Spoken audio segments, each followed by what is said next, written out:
da nossa aula. Boa noite. O objetivo da aula de hoje é tratar especificamente de probabilidade. Vamos começar a trabalhar a probabilidade, né? Vamos virar o botãozinho, porque a gente estava trabalhando estatística descritiva até a última aula, e agora a gente começa a falar de probabilidade. Para a aula de hoje, vamos trabalhar essa aula 6, que trata dos conceitos básicos. São algumas definições necessárias para se poder fazer probabilidade. E a aula 8, que trata, assim, da questão axiomática, definição axiomática de probabilidade. Ah, professor, pulou a aula 7? Então, pulei. A aula 7, se você está lá disponível para vocês, tá? E ela é uma revisão de análise combinatória.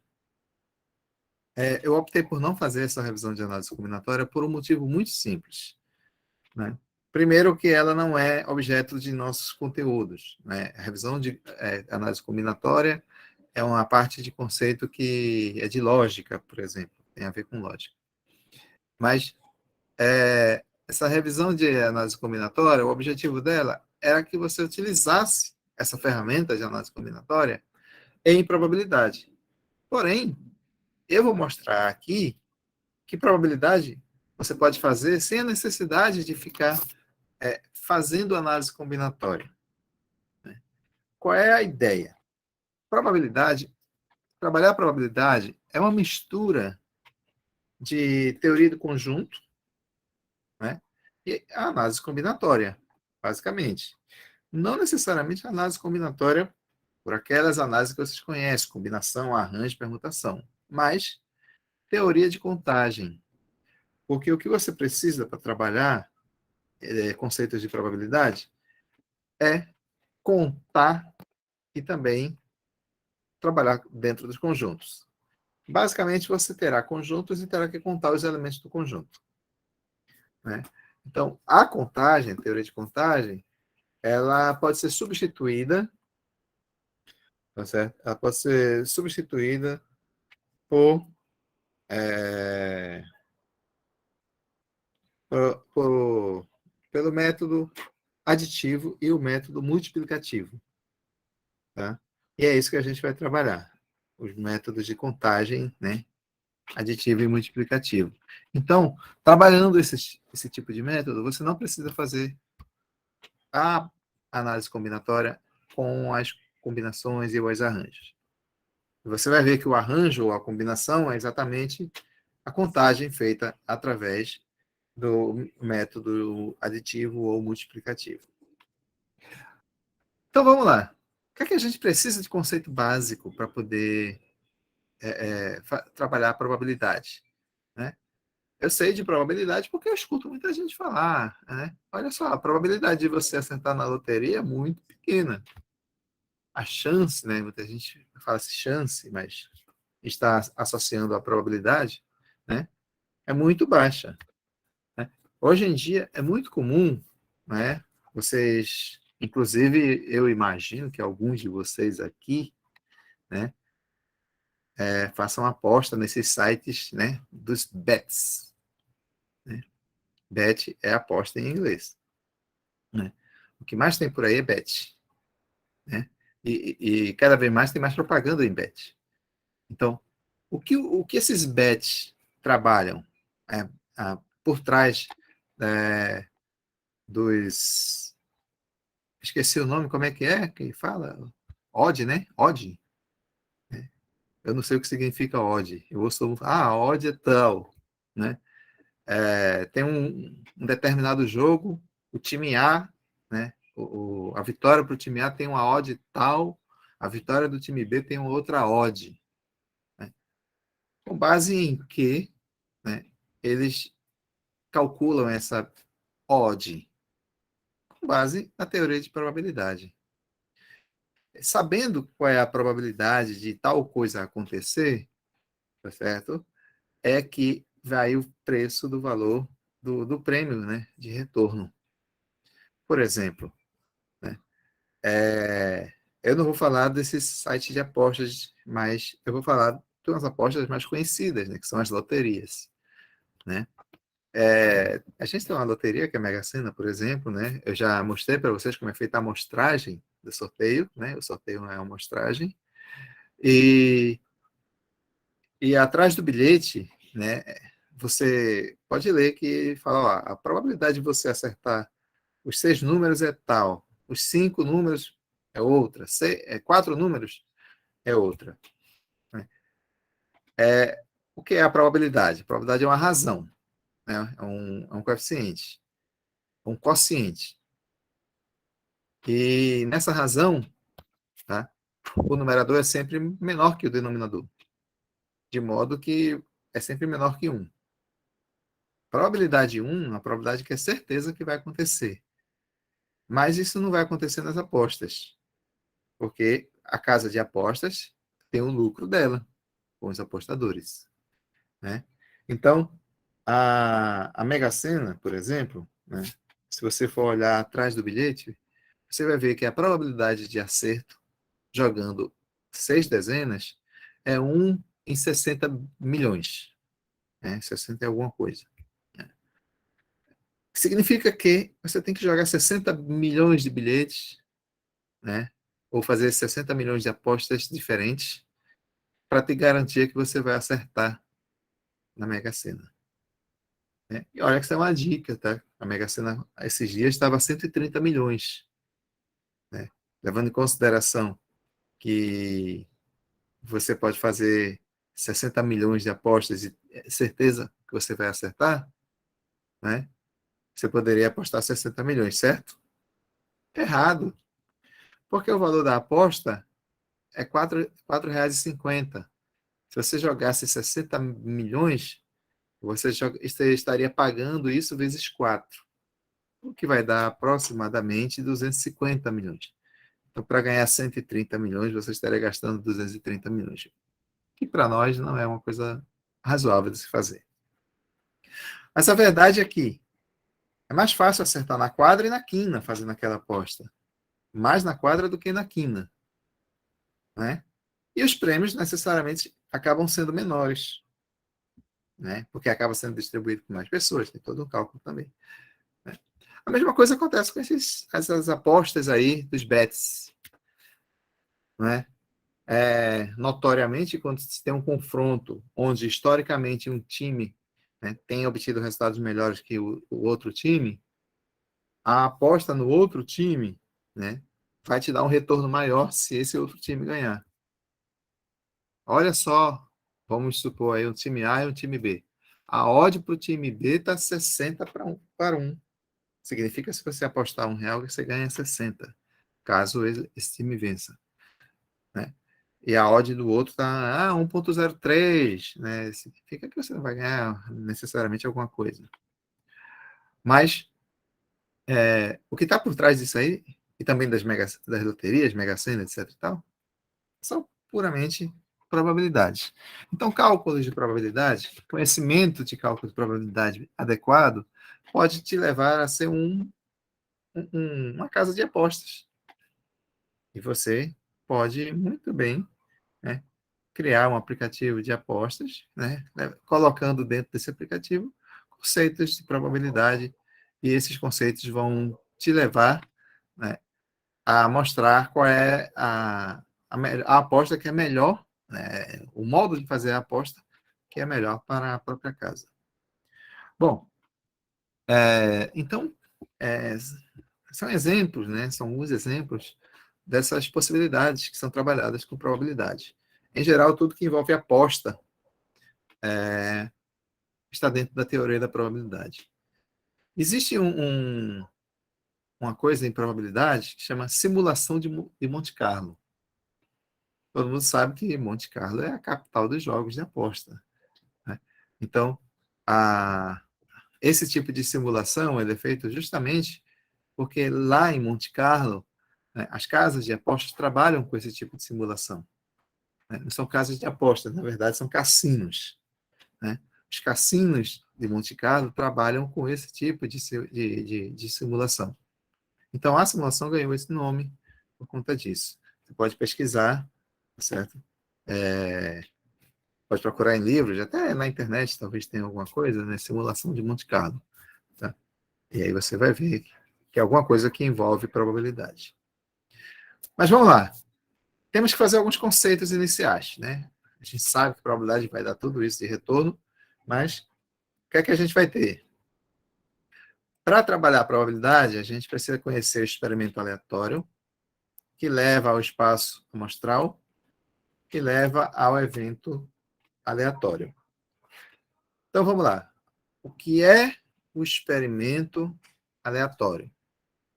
Como o próprio nome diz, é um experimento e é aleatório. Legal, né? E daí, eu respondi com a mesma pergunta. Existem dois tipos de experimentos, o determinístico e o aleatório. O experimento determinístico é aquele que, mudando o experimento, mudando o fator do experimento, você vai ter um resultado pré-definido. Por exemplo, fórmulas em geral, na física tem muito disso, né? Por exemplo, a fórmula da força, massa vezes aceleração.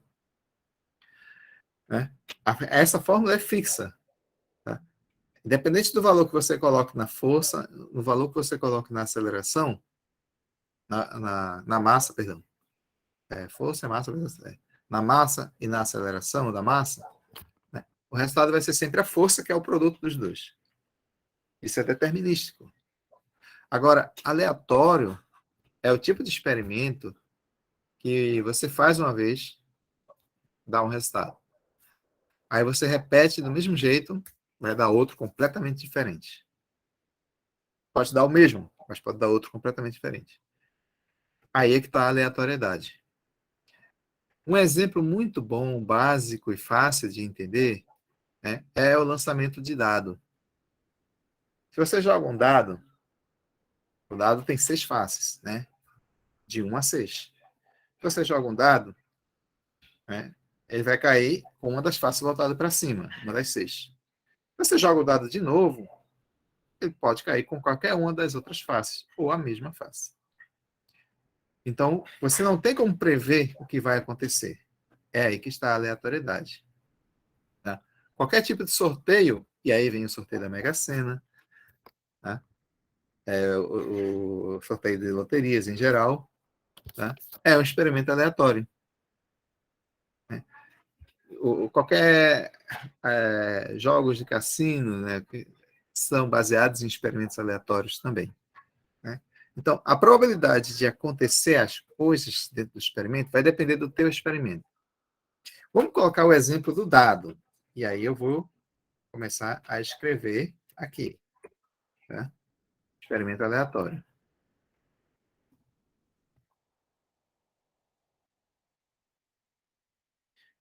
Aleatório. Experimento exemplo, lançamento de dados. Eu brinco às vezes que o lançamento de dados não é um experimento. Nem aleatório, nem determinístico. O lançamento de um dado é uma ação. Joguei. Né? O experimento está no ato de você verificar a face do dado voltada para cima após a sua queda. Nessa verificação, você está vendo qual é a face que voltou para cima. Então, o experimento está nessa verificação. E por que eu estou dizendo isso? Porque eu venho com a segunda definição, que é a definição de. Aí a gente volta lá para o papelzinho. Espaço amostral. Ou espaço amostral. Aí eu venho para cá, espaço amostral. O que é o espaço amostral? Definição muito simples. É um conjunto com todas as possibilidades do seu experimento aleatório. Então, se o meu experimento é o lançamento do dado, quais são as possibilidades? Sei lá. Ele vai cair ali, vai cair em outro lugar, vai cair em pé, deitado, vai sujar, vai rasgar, né? Vai voar, o vento vai jogar de volta para bater em mim. O teu experimento Ele precisa ser bem definido, tá? Por isso que eu falei, nesse exemplo do lançamento do dado, o experimento consiste em você visualizar, né, o resultado obtido, onde e como o dado caiu. Como o espaço amostral é o conjunto com todas as possibilidades do experimento, eu vou pegar esse mesmo exemplo do dado, tá, e fazer o meu exemplo do espaço amostral. Com um detalhe. A notação para o espaço amostral é esse ômega maiúsculo. Certo? Então, vamos lá. Está aqui o meu espaço amostral, ponto final. O meu exemplo do experimento aleatório é o lançamento de dado e a verificação da face voltada para cima após a sua queda, o meu espaço amostral são todas as faces possíveis, né, que eu posso ter voltado para cima. Então, eu posso ter qualquer uma dessas faces, como são faces numeradas de 1 a 6, meu espaço amostral é o conjunto de 1 a 6.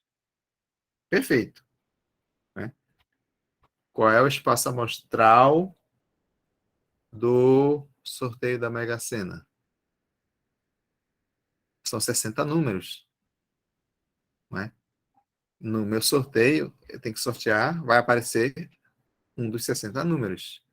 Em cada um, claro, são 6 vezes que eu faço o experimento. Né? Em cada um dos experimentos, isso aí, inclusive, é um tipo de distribuição de probabilidade que eu vou mostrar depois para vocês. Tá? Mas é assunto da segunda prova. Mas o exemplo da Mega Sena é um exemplo de um certo tipo de distribuição. Então, para nós, o lançamento do dado é um exemplo bom. Né? E é um exemplo bom também, tanto para o espaço amostral, como para a definição de eventos. Vou colocar no singular, como eu tenho colocado, evento. Qual é a definição de evento? Ora, o espaço amostral é um conjunto. Lembrando para vocês, tá, que todas essas definições, cadê? Aqui. Elas estão aqui, tá? Elas estão bem definidas. Como eu falei, esse material aqui é um material voltado para o ensino EAD, então ele é bem autodidata.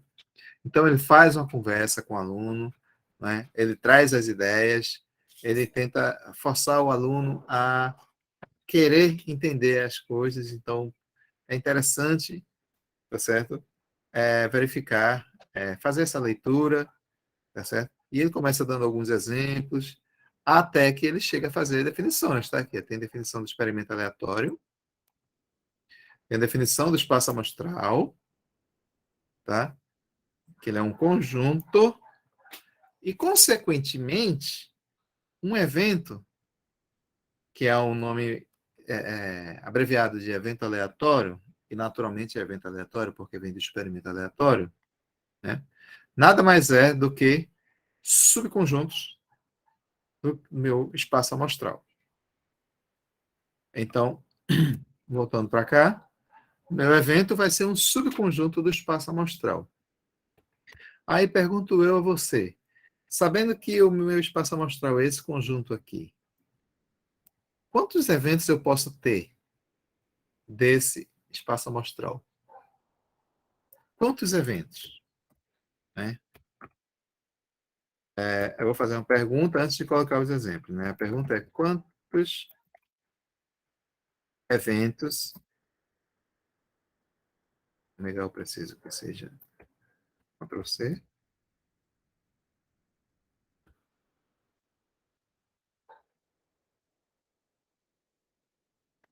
Interrogação. Quantos eventos desse espaço amostral aqui nós temos?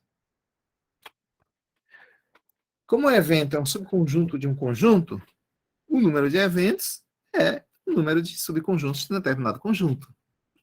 E qual é o número de subconjuntos de um conjunto? O número de subconjuntos, qual é a resposta? Temos, formulazinha. Essa quantidade de eventos aqui.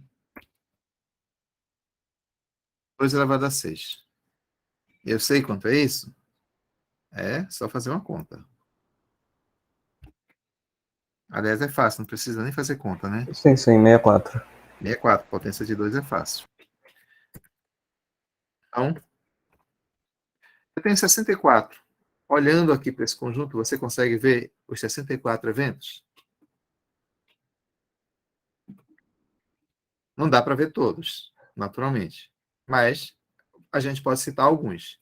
Então, vamos fazer alguns exemplos de alguns eventos que a gente pode ter com esse conjunto aqui. Então, primeiramente, lembrando que existe uma anotação também para evento, tá?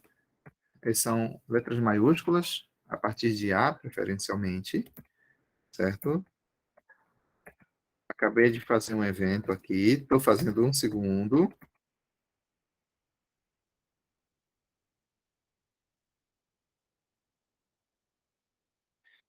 Vou fazer um terceiro. Vou fazer um quarto evento.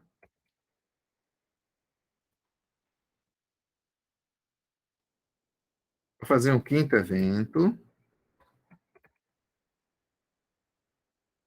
Um sexto evento.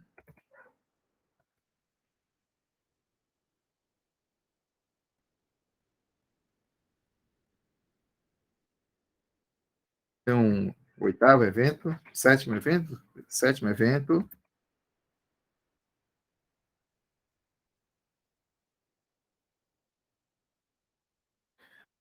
Mais um.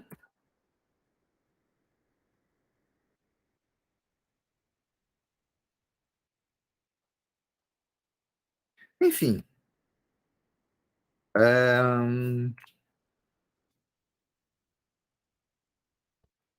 Só mais um para eu ter uma ideia aqui. Tá? Preciso desse evento.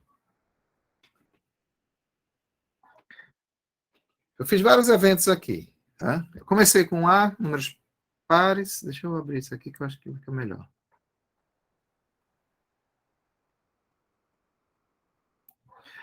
A, números pares. B, números ímpares. C, números primos. D, 1 e 2. E, 6. F, 1, 3, 6. G, 4, 5. H, 3, 5. I, 2. Tá? Eu posso até fazer esse evento aqui se quiser, hein?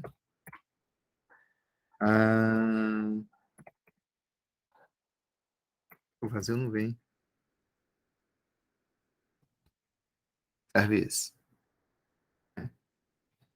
Pronto. Até esse aqui. Posso até fazer mais um evento, se quiser. Esse aqui. Exatamente o próprio conjunto ômega. Enfim, fiz vários conjuntos aqui, 10, 11, enfim. Esse 2 elevado à sexta, né, que é exatamente n, que é o tamanho do meu espaço amostral, né, que é n, tá certo? Ele pode ser estudado da seguinte forma.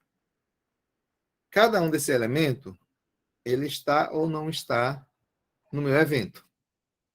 Então, ele tem duas possibilidades. Então, eu tenho duas possibilidades para esse, duas para esse, duas para esse, duas para esse, duas para esse. Pelo princípio multiplicativo, para cada duas desses, eu tenho duas desses. Para cada duas desse, eu tenho duas desses.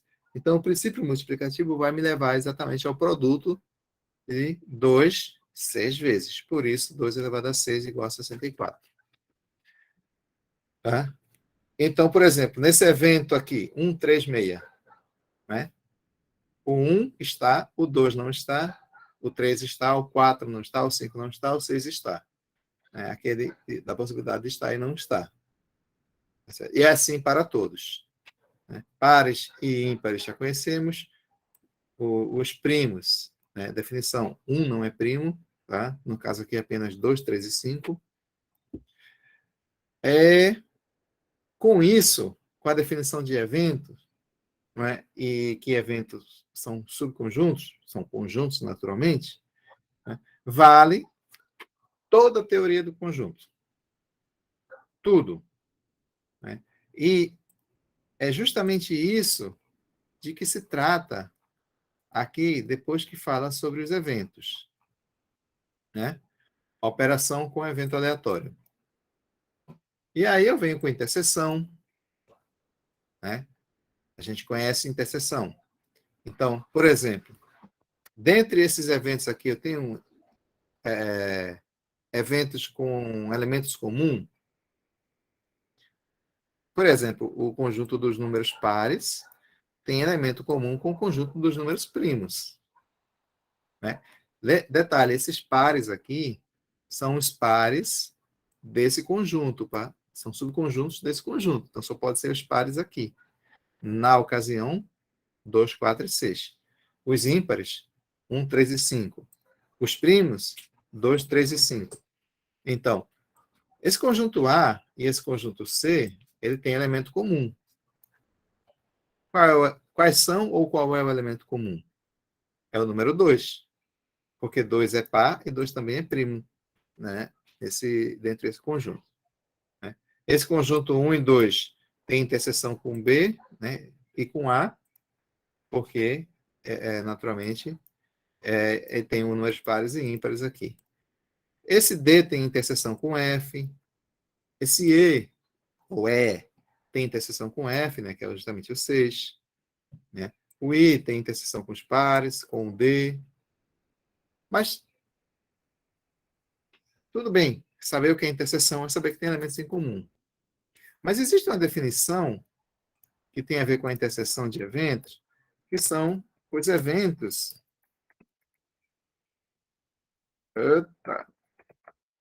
mutuamente exclusivos. Eu coloco exclusivos porque está na apostila, mas eu costumo chamar de excludentes. Tá? Esses eventos mutuamente exclusivos, excludentes, né, são aqueles eventos que se excluem. Né? Em outras palavras, eu digo que A e B são mutuamente excludentes se a interseção entre esses dois conjuntos é vazia. Certo? Certo, Então, certo. eu tenho aqui o conjunto D e o conjunto H, por exemplo. Né? O D tem 1 e 2, o H tem 3 e 5. Então, eu posso dizer que H e D são mutuamente excludentes, nesse exemplo nosso. H e D são mutuamente. Vou colocar exclusivos, porque se vocês depois forem ler a apostila, vão ver essa expressão. Então, por exemplo, H e D são mutuamente exclusivos. Quem mais? Sei lá, E, G e E. Né? E e C. E e B, por exemplo. Né?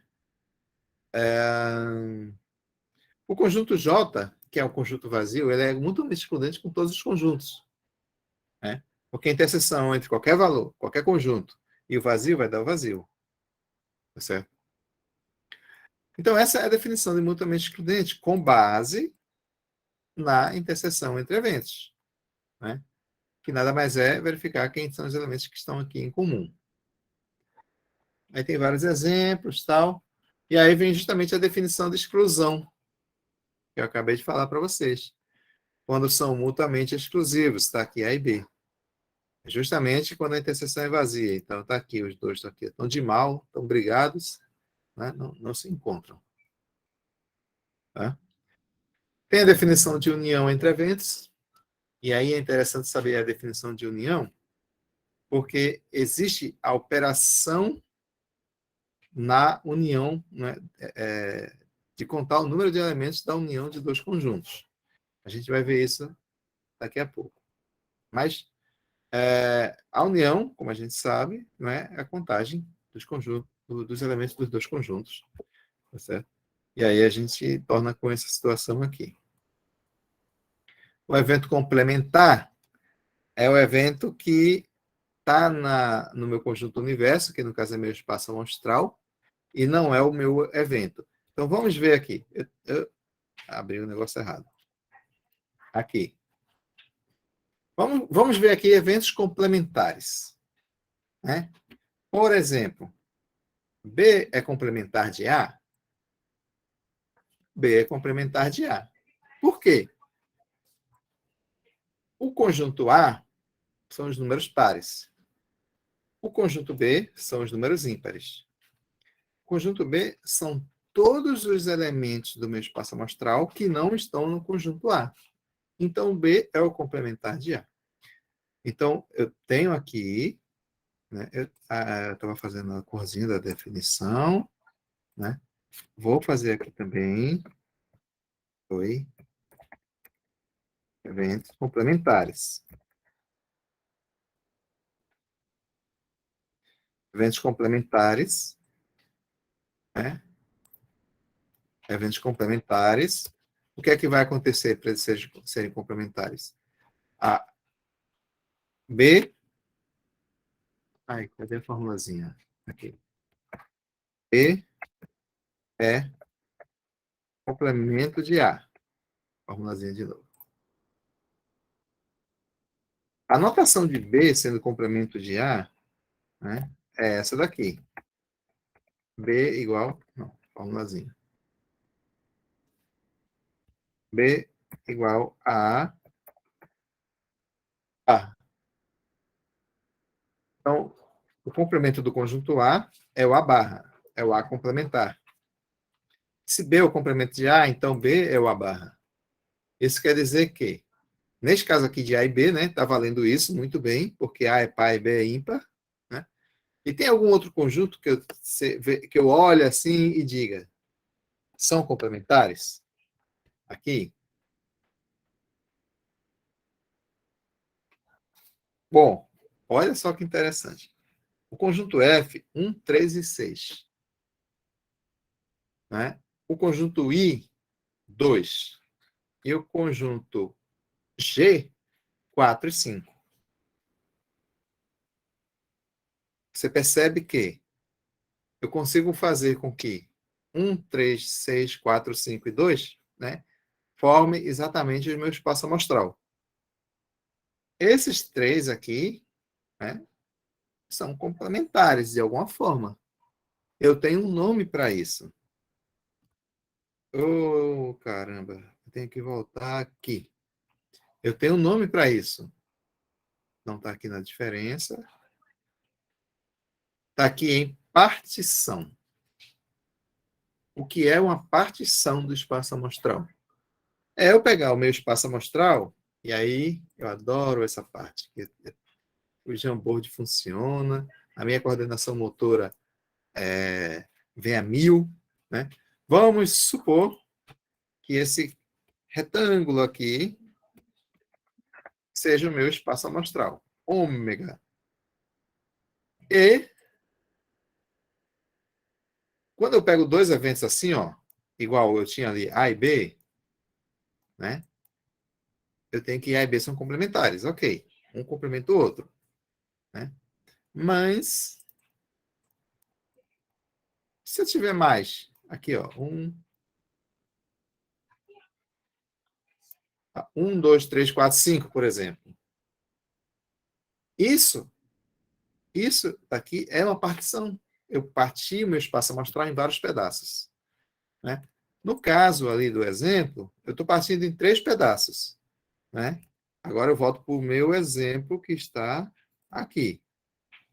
Quando eu falei que eu queria os eventos G, F e I, né?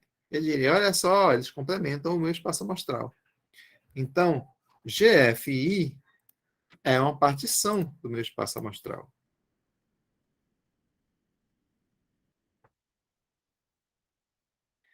Por quê? Porque quando eu junto os três, eu tenho meu espaço amostral. Porém, olha só, eu, GF, I e H também formam o meu espaço amostral. Porém, no H eu tenho 3 que está no F e tenho 5 que está no G. Então, isso não é uma partição, porque o H ele teria elementos, né, que estariam aqui, ó, entre F e G.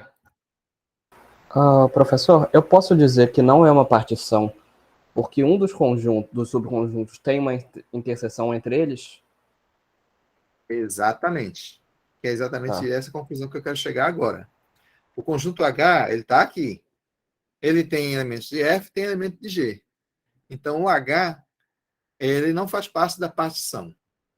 Então, a definição da partição, ela tem a seguinte, são duas coisas, está aqui, ó.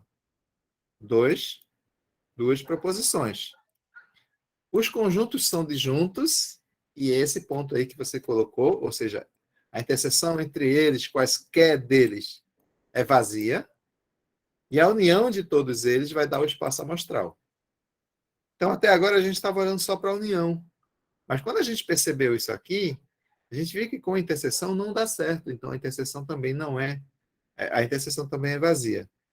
Então, para a definição de eventos complementares, né, vale que. Formulazinha. A interseção B igual. Aqui não. A φ. Cadê o barra? Φ é vazio, né, não tem interseção. E tem que ser E. A união entre A e B é o espaço amostral. Então, para dois eventos serem complementares, a interseção é vazia, o que é mutuamente exclusivo, e a união é o espaço amostral. E para partição do espaço amostral, isso tem que acontecer com todos os eventos dessa partição. Tá certo? Maravilha. Essas definições são importantes porque lá na frente a gente vai trabalhar bastante elas. Tá? E aqui, bom, aqui, tá certo? Encerra o conteúdo dessa apostila, desse material, né? Apenas colocando algumas propriedades. Claro, são propriedades naturais de conjuntos, né?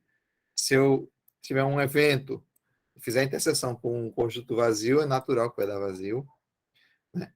Agora, se eu fizer a união de A com um conjunto vazio, vai dar o próprio A. A interseção de A com ômega vai dar A. A união de A com ômega vai dar o próprio ômega. Tá? E aí tem propriedades complementares, né? É natural que o complementar do meu espaço amostral seja um conjunto vazio, né? Porque eles não se complementam. Se eu tenho ele todo, qual é o complemento do todo? É nada, né? Idem para o complementar do vazio, né? E a interseção entre um evento e o complementar dele. Bom, pela definição de complementar já é vazia, está aqui. E a união do evento e o complementar dele ao espaço amostral também pela própria definição do complementar. Tá certo? A comutatividade e indepotência também são propriedades que são diretamente provindas da teoria dos conjuntos, assim como associatividade e distributividade. Tá? Tem as ilustrações, tem um bate-papo sobre isso, tem outras propriedades que advêm diretamente da teoria dos conjuntos. A gente não vai se firmar a isso, porque para nós o mais importante é saber as operações entre eventos que interferem nos resultados da probabilidade, que são os eventos complementares e os eventos mutuamente exclusivos. Então, com isso, tá? Nós fechamos esse material, tá certo? Só tem vários exemplos aqui, tem um resumo, tá? E depois tem vários exercícios, e depois tem a solução dos exercícios, como vocês estão acostumados com essas apostilas. É porque agora eu quero fazer para vocês, né, a definição axiomática de probabilidade. Né? Conhecidos esses conceitos iniciais, lembrando que eu já disse que a aula 7 é um resumo, uma revisão de análise combinatória, está lá disponível para vocês na plataforma, fica como leitura, podem ficar à vontade, mas a nossa ideia é tentar fazer cálculos de probabilidade sem a necessidade de ficar procurando o que é arranjo, o que é combinação, o que é permutação, e usar diretamente, certo? Métodos de contagem, tá certo? Como eu sempre esqueço da palavrinha, o princípio, né? Como o princípio aditivo e o princípio multiplicativo. Vamos lá. A gente vai aprender definição e estudar os axiomas, tá certo? Esse item 3 aqui, ele está errado, porque, na verdade, isso já está lá na aula 7, tá bom? Então, esquece o item 3, que é a aula 7, e foco no 1 e o 2. Definição axiomática de probabilidade. Muito simples mesmo. Se eu tenho um experimento aleatório, a gente já viu, já sabe o que é. E desse experimento aleatório, eu gerei um espaço amostral. Posso até ficar passeando aqui na tela com o que eu tenho. Experimento aleatório, espaço amostral. E desse espaço amostral, eu consigo extrair eventos. Vários eventos. A definição de probabilidade está diretamente ligada a que evento você definiu. Então, quando calcula-se probabilidade, calcula-se a probabilidade de um determinado evento acontecer. Qual é a probabilidade de eu acertar na Mega Sena? Ou de os 6 números sorteados ser exatamente os 6 números que eu joguei? Né? Como o meu espaço amostral são os 60 números, 60 valores, né? Os eventos estão distribuídos ali dentro desses 60. Né? Cada 6 números é um evento. Se os 6 números, que é um evento daqueles 60, sorteado foi exatamente o seu, então você acertou. Qual é a probabilidade disso acontecer? Aí é que vem a história. Né? Bom, voltando para o nosso caso, que a gente tem um dado, né? E quer saber a probabilidade de algum evento acontecer.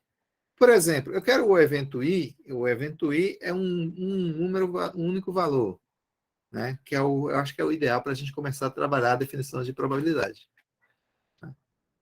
Qual é a probabilidade do evento I acontecer?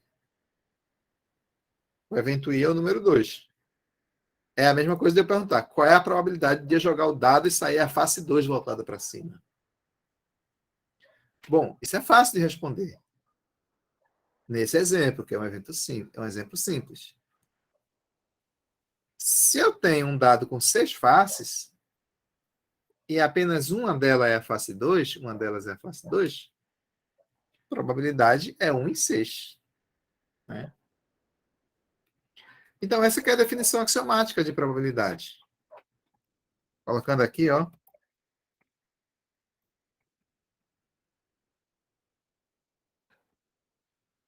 Definição axiomática ou simplesmente definição. Não gostei que ficou longe, não. Definição axiomática de probabilidade. Então, dado o experimento aleatório, dado o espaço amostral gerado por esse experimento aleatório, espaço amostral ômega, dado um evento A qualquer desse espaço amostral ômega, a probabilidade de acontecer esse evento A, no caso, P de A, é a razão, né, entre o número de elementos do conjunto A, veja que a gente está trabalhando com conjuntos, sobre o número de elementos do conjunto ômega, que é o espaço amostral. Então, a definição axiomática de probabilidade passa por conhecermos conjuntos e saber contar os elementos desses dois conjuntos. Sabendo isso, você resolve. Você tem que conhecer o conjunto e saber contar. Simples assim. Nem tão simples, porque nem todo conjunto é simples de se contar, né? Mas aí vem os princípios e também as teorias de análise combinatória que podem ser feitas a partir dos princípios. Então, aquele exemplo que eu coloquei, você joga o dado e pergunta qual é a probabilidade da face 2 cair com a face voltada para cima, aí eu sei que o meu evento A, no caso, né, esse evento que é o I, tá? Qual é o número de elementos desse evento? É um conjunto unitário. O conjunto unitário tem um elemento. Então, isso aqui é 1. E o denominador? O número de elementos de ômega. E eu já tenho isso definido aqui, que ômega é exatamente isso aqui, ó. 1, 2, 3, 4, 5, 6. Se não for 6, então eu não sei o que dizer. Então, é exatamente aquilo que eu havia falado. É 1 em 6. Né? Ou 1 sexto, ou o valor equivalente a esse 1 sexto. Que a gente, aí sim eu vou calcular, porque eu tenho preguicinha de fazer conta. Vamos lá, calculadora. Apareça para mim. Obrigado. E responda. 1 sexto é igual a 1, 0,166, infinitamente meia. Tá aí. Então, com essa probabilidade, meu filho, faça o que você quiser. Tá? Ah, então, qual é a probabilidade de sair o evento F? 1, 3, meia. Tem 3 elementos. De um total de 6, 3 sextos. Que, na verdade, é 0,5, porque é meio, porque é a metade do total. O mesmo vale para os conjuntos pares, para os conjuntos ímpares e para os primos. Cada um desses conjuntos tem 3 elementos. A probabilidade de cada um deles acontecer vai ser 1 meio, ou 0,5.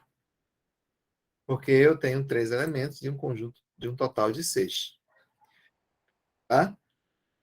Qual é a probabilidade do vazio? J. P de J. Quanto vai ser P de J? Entendeu? Eu estava na fórmula. Eu gosto da fórmula. Quem é o P de J? É o número de elementos do conjunto J dividido pelo número de elementos sempre em ômega. E qual é o número de elementos do conjunto J? Se J é um conjunto vazio, o número de elementos do conjunto vazio é 0. Então é 0. Né? E ômega continua com 6 elementos. Só que 6, que 0 dividido por 6 é igual a 0. Né? Então, temos uma conclusão aqui que a probabilidade do vazio vai ser igual a 0. A mesma coisa para o ômega. Tá? Ômega. Tem um ômega aqui, tem. O ômega é o K. Quem é o P de K? Eu vou até copiar e vou repetir tudo, trocando o que eu tenho agora. Quem é o K? Não era isso que eu queria maiúsculo. Quem é o K? O K é o ômega. Então é a probabilidade do ômega. Sai do φ. Qual é a probabilidade de ômega? Agora o meu evento é ômega. Então aqui em cima, que é o meu evento, vai ser o próprio ômega. Embaixo continua sendo ômega. Mas eu sei que o número de ômega é 6. Então isso aqui vai ser 6 sobre 6, que é igual a 1. Então a probabilidade do vazio é 0. A probabilidade do ômega é 1. E eu tenho o seguinte: o vazio é a menor situação possível. É o menor conjunto possível, o conjunto vazio. E ômega é o maior conjunto possível, que é todo o meu espaço amostral.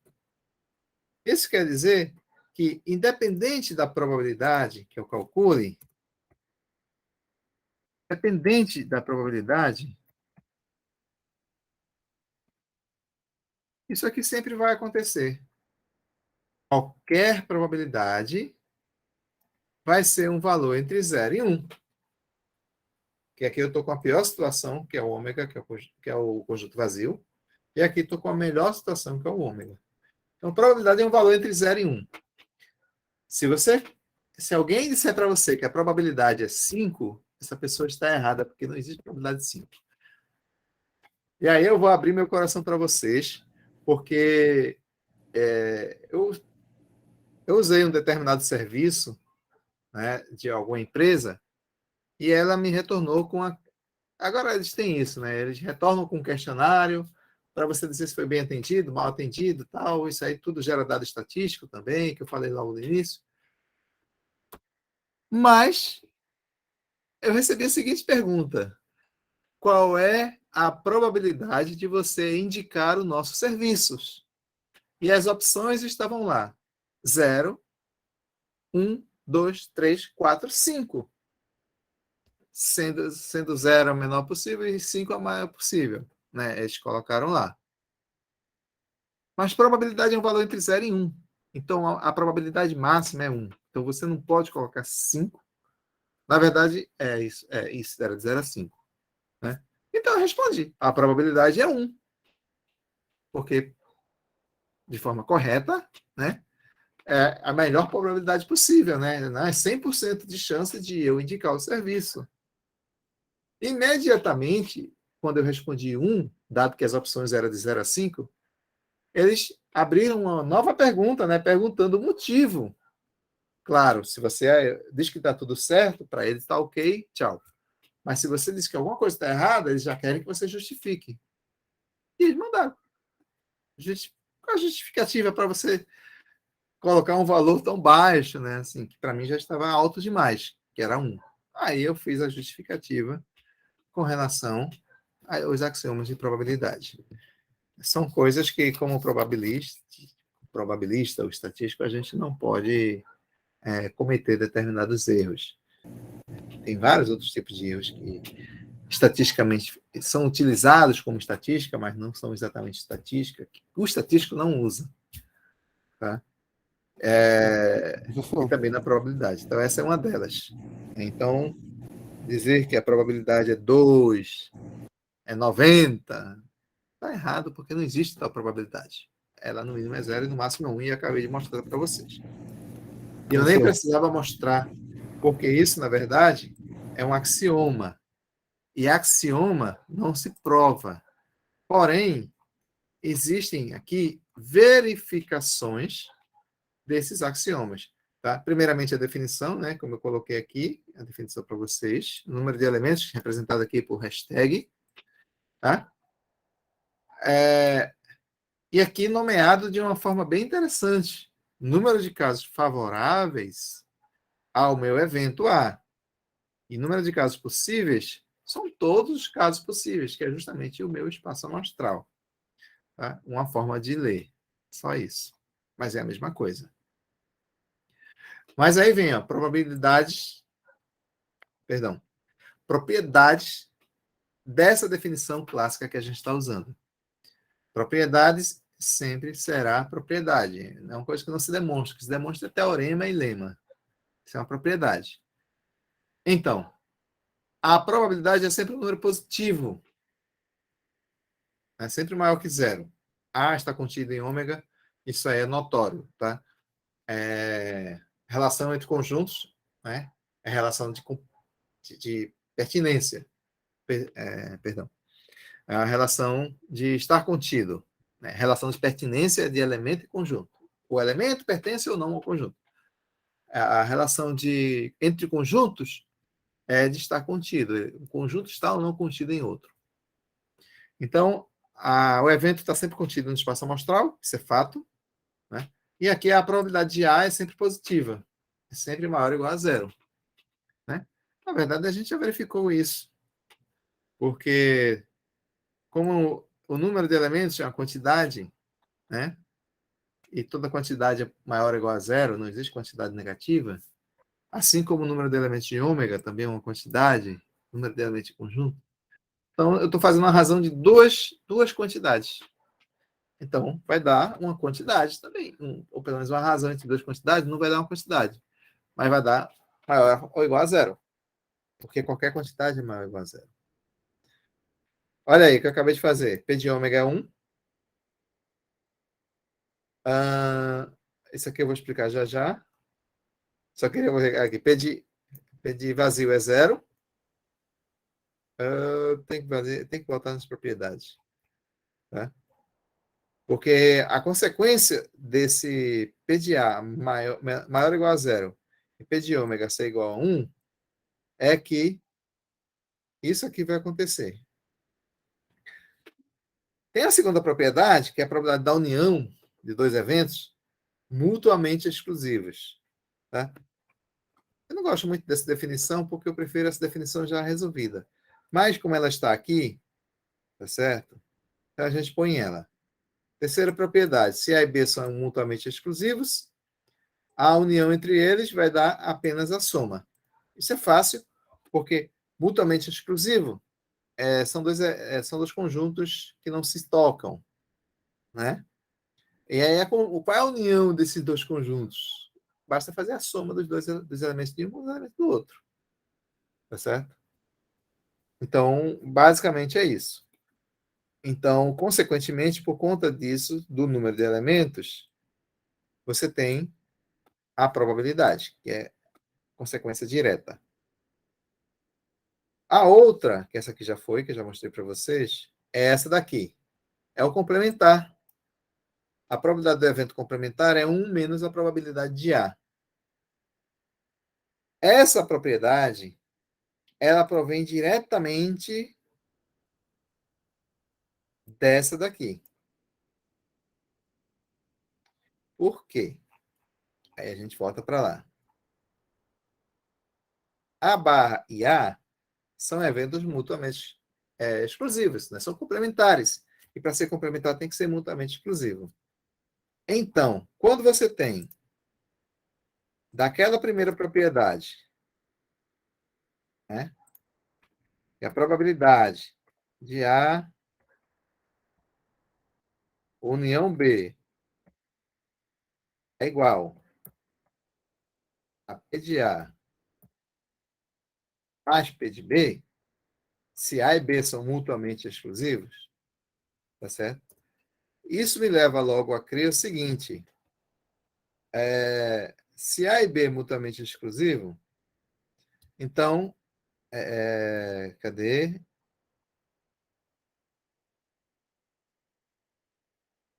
Se A e B são mutuamente exclusivos, a interseção entre eles é vazia. Tá? Se a interseção entre eles é vazia, eles são complementares.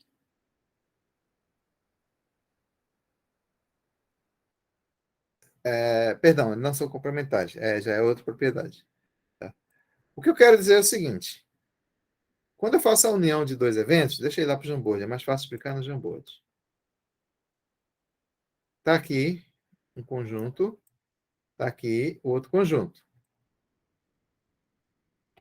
A, B. Quem é a união? A união entre A e B é tudo junto. Só que tem o seguinte: toda vez que. Se você conta os elementos de A, né, a união é contar os elementos de A e o de B. Você está contando a interseção aqui. E se você conta B, você conta novamente a interseção. Então a interseção é contada duas vezes. Como a interseção é contada duas vezes, é necessário tirar a interseção na contagem dos elementos. Então, quando eu pergunto como é que eu faço para encontrar os elementos, né, quantos são os elementos de A união B? São os elementos de A mais os elementos de B, menos o que está na interseção, porque eu contei duas vezes, preciso tirar uma. Então, essa formulazinha daqui, tá certo? De uma forma geral, é.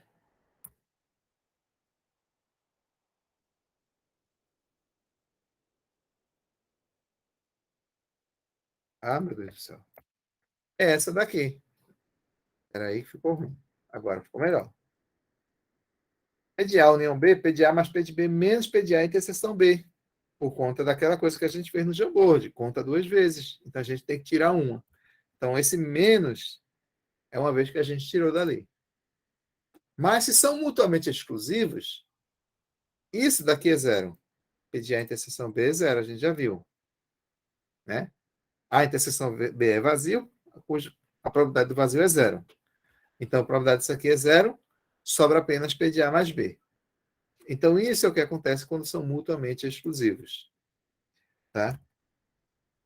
É isso que está mostrando aqui. Certo? Se são mutuamente exclusivos, eu vou ter essa soma. Então, o que seria essa propriedade 5? Tá? Probabilidade complementar é 1 menos probabilidade de A. Probabilidade de A. É porque eu parto daqui, ó, ômega é a união entre A e a barra. A gente viu isso aqui, né? Tanto na partição como com dois eventos.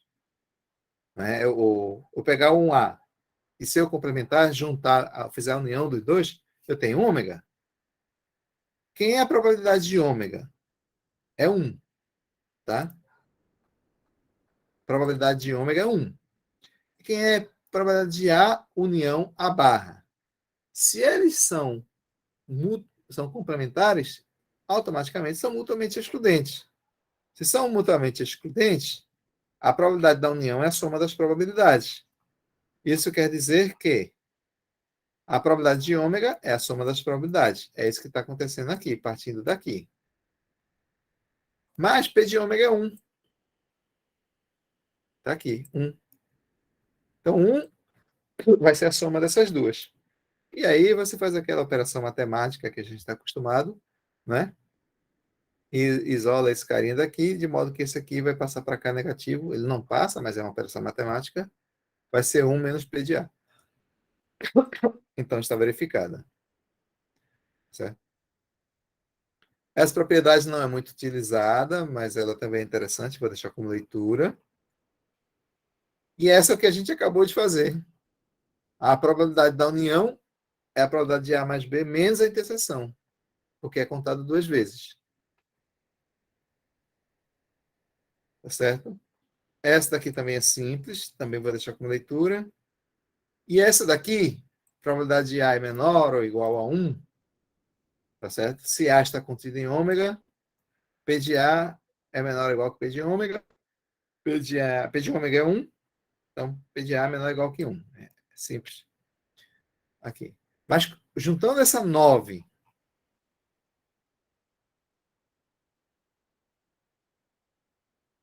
com essa 1, juntando a 1 com a 9, nós temos essa daqui. Probabilidade é um valor entre 0 e 1. Tá? É consequência direta dessas duas. Ele faz aqui algumas demonstrações. Tá? A gente estava na propriedade 8. Né? Mesmo em propriedade, eles ainda fazem algumas demonstrações. Tá? E aqui é a última propriedade, e, consequentemente, nós temos um resumo delas. Tá aí todas elas, essa pequena árvore de Natal. Tá certo? Temos exercícios, temos exemplos com resolução. Tá? Vários exemplos, vários exercícios. Cadê os exercícios? Tá aqui os exercícios. Tá? E a definição é o que a gente acabou de ver. Essa mesma definição daqui que obedece a esses critérios aqui. A mesma definição que nós fizemos com os mesmos critérios que nós temos. O resto é exercício, tá? É aplicação. Os exercícios têm respostas aqui, tem resolução.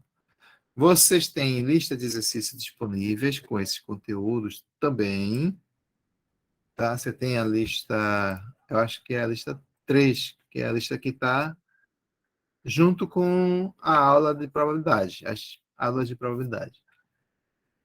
Todas as listas têm respostas, tá? Todos os exercícios e exemplos aqui têm resolução. E vocês têm esse conteúdo que estará disponível nos momentos assíncronos que vocês vão ter semana que vem. Tá certo? Então, eu sugiro que vocês façam a leitura, busquem nas apostilas que tem exercício com resposta, nas listas, em alguns outros livros, alguma coisa complementar, certo? Assista aos vídeos, enfim, vocês têm várias ferramentas disponíveis que vocês podem utilizar nesse momento assíncrono para a semana que vem. Tá? Na próxima aula nossa, que será no dia 25 de abril, nós faremos a aula 9. A próxima será 25 só? Só dia 25, Sim, porque exatamente. tem quinta, terça-feira também, né? Ou não? Quinta que vem eu sei que tem feriado.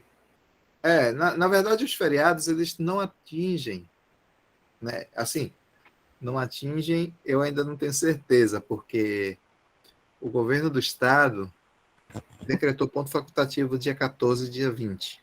Ah, tá. Amanhã, quinta-feira, e quarta-feira da semana que vem. E, resumindo, ponto facultativo vira feriado. Mas as escolas e faculdades não estão sendo atingidas se não forem órgãos estaduais. Tá? Na UF, por exemplo, é mantido. Tá? As escolas particulares, por exemplo, estão mantidas as aulas. Até segunda ordem. A UF também, até segunda ordem. Eu não sei, a reitoria costuma enviar uma nota às 11 da noite Gente, para fazer para o outro dia, né? Então, tudo pode acontecer. Mas, em tese, nem o dia 20, nem o dia 14, nem o dia 20, né, seriam feriados ou pontos facultativos para a UF. Né? Então, isso não afetaria, né? Os outros dias seriam feriados, sim, mas isso não afetaria a nossa disciplina. Mas a nossa semana que vem, tá, será a semana assíncrona. Assim também haverá na segunda parte, segunda metade, haverá momentos assíncronos. Ou seja, em vez de termos esse momento síncrono, a nossa aula em um momento de encontro, né, vocês poderão utilizar esse momento para consultar o material, você vai fazer exercícios, etc. Tá? É uma liberdade que o modelo remoto permite ao aluno. Tá bom? Então é isso até dia 25, né, professor? Dia 25, exatamente. Tá, Então, o valeu. nosso próximo encontro vai ser no dia 25 de abril. Tá bom?